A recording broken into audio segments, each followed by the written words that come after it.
ગોપાલ ઇટાલિયા, ઈસુદાન ગઢવી અને એમની ટીમ આજે કચ્છના પોલીસ સ્ટેશને પહોંચી છે, કચ્છના પોલીસ મથકે પહોંચી છે એવું મને જાણવા મળ્યું છે.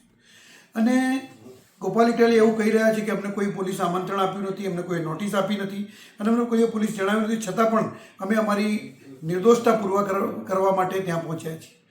ખરેખર પોતાની નિર્દોષતા પુરવાર કરવા માટે પહોંચ્યા છે કે દોષિતને બચાવવા માટે પહોંચ્યા છે? કારણ કે જે વ્યક્તિ વિકૃત માનસિકતા ધરાવતા વ્યક્તિ હોય, અને વિકૃત માનસિકતા એટલી હદે એમની વિકૃત માનસિકતા છે કે ગુજરાત રાજ્યના ગૃહમંત્રી પર પ્રહાર કરી ચૂકેલા છે.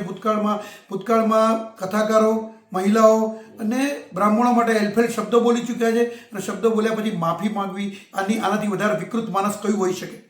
એટલે પોલીસની કામગીરીમાં ખલેલ પહોંચાડવા માટે અને ગુનેગારને બચાવવા માટે, અને મને તો એવું લાગે છે એનાથી વધારે આમ આદમી પાર્ટીના આ પદભ્રષ્ટ નેતા, કારણ કે ભૂતકાળની અંદર એમને પાર્ટીના પ્રમુખ બનાવવામાં આવ્યા અને ત્યારબાદ એમને પાર્ટીના પ્રમુખ તરીકે પણ રવાના કરી ચૂકવામાં આવ્યા છે, એવા વ્યક્તિઓ અત્યારે ત્યાં પહોંચી અને પોલીસની કામગીરીમાં ખલેલ પહોંચાડે છે અને ગુનેગારને બચાવવાનો પ્રયત્ન કરી રહ્યા છે અને પોતાની પ્રસિદ્ધિ મેળવી રહ્યા છે કે જે પ્રસિદ્ધિ પોતે ગુમાવી ચૂક્યા છે.